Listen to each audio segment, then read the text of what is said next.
How's it going, guys? And welcome to episode 68 of the Minecraft Stadium Review series. Today we're checking out a custom build made by Cray Axe, and I apologize if I butcher that pronunciation. It's spelled C-R-E space A-X-E. Anyway, we're going to get started with the structural design. And I gotta say, well, first of all, this is a very, very small build. Probably the smallest you'll ever see in Minecraft, honestly.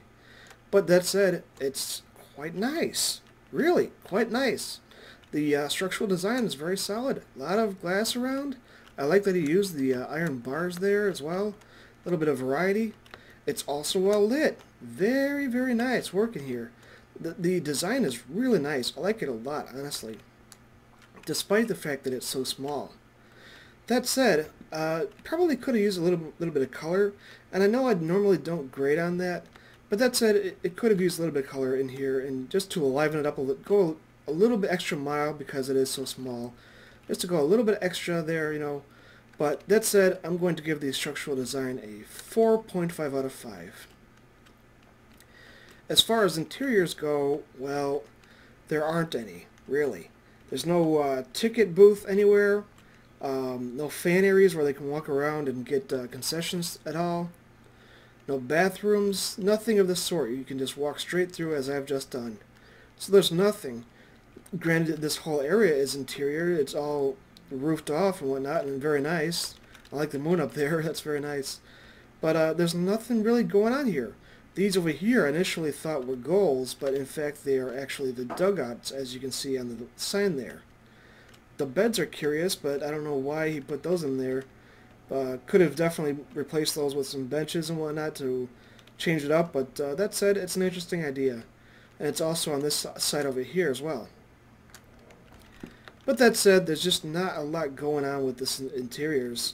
So I have to say, I have to give it a 1 out of 5. Sightlines, well, the big problem with sightlines is, let me see with my cursor. Alright, big problem with sightlines is these sections down here. The glass is fine, but the iron blocks there do cause problems for the sightlines. And that's on both two sides, really. Also, the fact is that the field, as small as it is too close to these walls as well. So that gives a problem as well. Let's see, I'll be all the way back up here. So there's definitely issues there. And I'm assuming this area back here is for standing room only, because it's so small. So if you're standing right here, you're missing half of the field, even though it's so small. So that's a little bit of an issue as well. And it's the same on the other side as well. Let's go over here real quick and show you. Same problems here. So the sightlines definitely have problems. And I'll give them a 3 out of 5. Size, well, it's small, like I said. It's actually 14 blocks long by 8 blocks wide. Once again, like I said, this is probably the smallest stadium I will ever build, the smallest stadium in Minecraft. But 14 by 8 is tiny. It doesn't come close to 1-to-1 ratio, which is, at the bare minimum, 45 by 90. So it's tiny. And well, let me see. Actually, there's no seating around here at all, but even if you're just standing in here in the dugouts, you can see all the way across easily.